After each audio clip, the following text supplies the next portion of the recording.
Hi guys, this is Sam and welcome to WingLogic. In my last vocabulary video that you can find over here, we talked about the spring. So today I thought I would talk about all things flowers and analyse the plethora of advanced vocabulary related to this topic. So please don't forget to like this video and subscribe to my channel, and let's get started.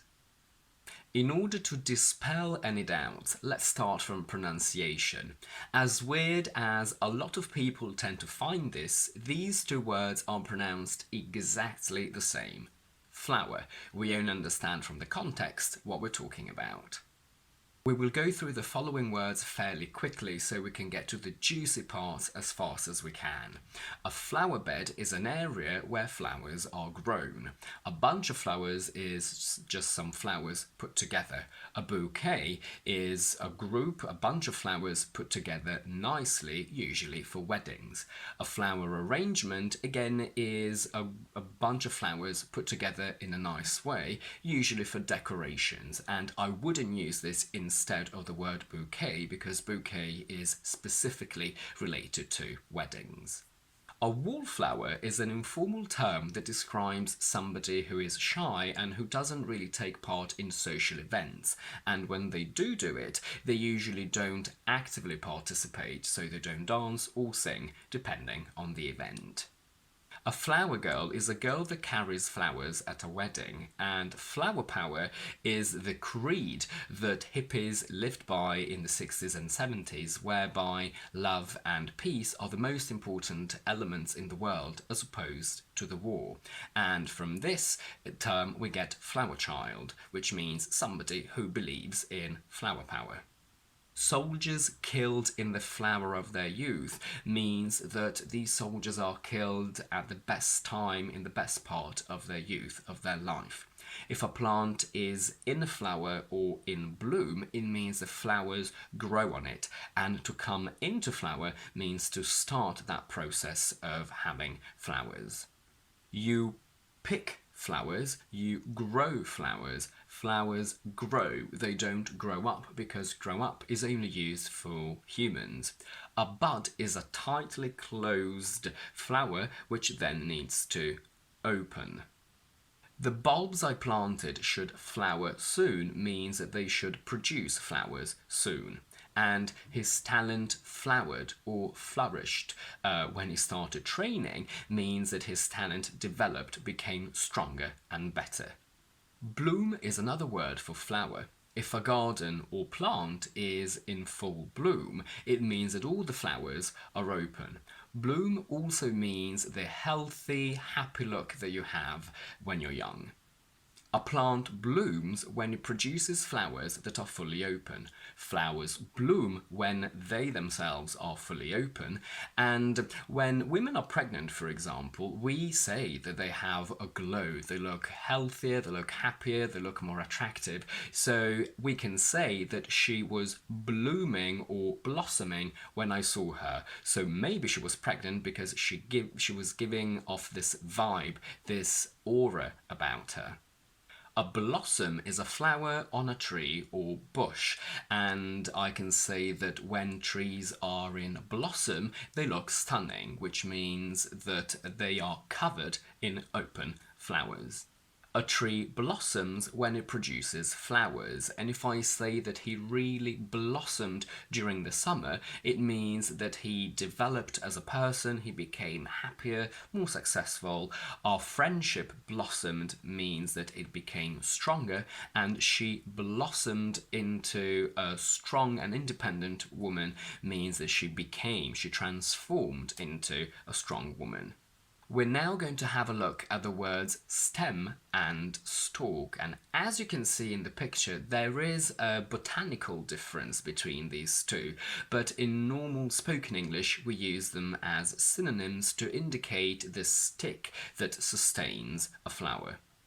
Stem is also the long, thin stick in a wine glass that connects the base to the top, from which we get long-stemmed glasses or short-stemmed glasses. In linguistics, it also refers to the part of a word that never changes, usually at the beginning.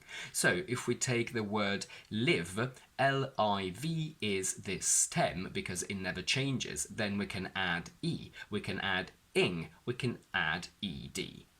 As a verb, to stem is a very sophisticated word that is brilliant for formal English and exams, but it's not ridiculously sophisticated, so you can use it in your everyday English and it's just very good English. If I say that you need to apply pressure on the wound to stem the bleeding, it means that you need to stop the flow of a liquid, in this case, blood. These measures are aimed at stemming the flow, tide, flood of youth crime means that they are aimed at stopping this situation, so youth crime from developing, from continuing.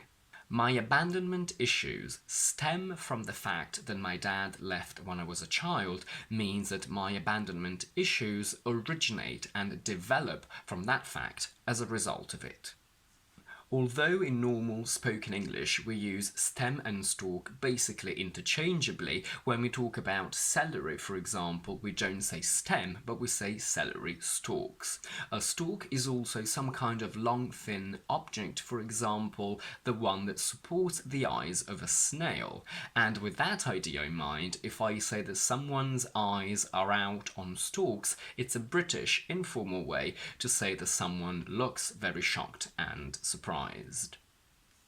Unfortunately, to stalk as a verb is used a lot nowadays, and it means to follow and watch someone for a long period of time in a threatening way, from which we get the word stalker. She stalked out of the room means that she walked out of the room angrily, but it's a very literary way of describing this action, so we don't really use it like that. But we do say that fear stalked the streets of the city, which means that fear affected the area and the people that live in it. A little fun fact for you is that the sounds stalk spell S-T-A-L-K, but also S-T-O-R-K, and that describes the bird that in some cultures brings children. Flowers also have petals and leaves, which is the plural of the singular word leaf. To come into leaf is when a plant starts the process of growing leaves, and when a plant or tree is in leaf, it means that all the leaves have grown. Trees lose or shed leaves when these fall off them, and a leaf is also an extra part of a table that you can add or remove to make the table bigger or smaller. It's also a very thin sheet of metal used for decorations. When he heard the gunshot, he started shaking like a leaf, means that he started shaking a lot because he was nervous and scared. If I say to you that you should refer to the picture over leaf, it means that you are reading a book, these are the 2 pages, and over leaf means that the picture is on the page that you find when you turn the one that you're reading, so it would be here. A binder with easily movable pages is called a loose leaf binder. And if I say that I know I've made a lot of mistakes in my life, but I've turned over a new leaf and I want to start afresh, that means that I want to change my life completely, my behavior completely, for the better. I'll take a leaf out of Tom's book and start my own company means that Tom has started his own company, and I like that idea, I admire that idea, so I want to copy what he's done. I leafed through the magazine while I was waiting for the doctor means that I started turning the pages of the magazine quite quickly without actually focusing on them properly. Let's analyse the word grass now. Informally, it means marijuana. A blade of grass is one single piece of grass, and in British English, informally, it refers to a criminal that gives information about other criminals to the police in order to get a softer and lighter sentence, and in the crime world, this is used disapprovingly. Another word for grass is informant. Our CEO only ever considers the opinion of the managers and never asks the grassroots what they think, means that this CEO never asks the ordinary people of the community, of the company, what they think, but they only focus on what the leaders want. A snake in the grass is an informal way to describe somebody that can't be trusted. And if you say that this issue has been kicked into the long grass again, it means that people are delaying dealing with this difficult issue again because they hope that people will forget about it. When a company forces an employee to leave their job because they're too old to do it well, they put them out to grass. The grass is always greener on the other side is a saying that means that what other people have or are going through seems better than what you have, even though it may not be the case. And we should not let the grass grow under our feet means that we should not waste time, we should start acting now. He grassed on the other gang members, or he grassed them up, is a British informal way to say that he gave information about the other gang members to the police. The new park has just been grassed over means that it's just been covered in grass. And that's it for today. If you like this video, please don't forget to give it a thumbs up and to subscribe to my channel down below. And do let me know in the comments if you knew all of these words or if you found some new meanings to words that you already knew. I will see you on Thursday and Monday with my quick vocabulary videos and on Tuesday with my next explanation one.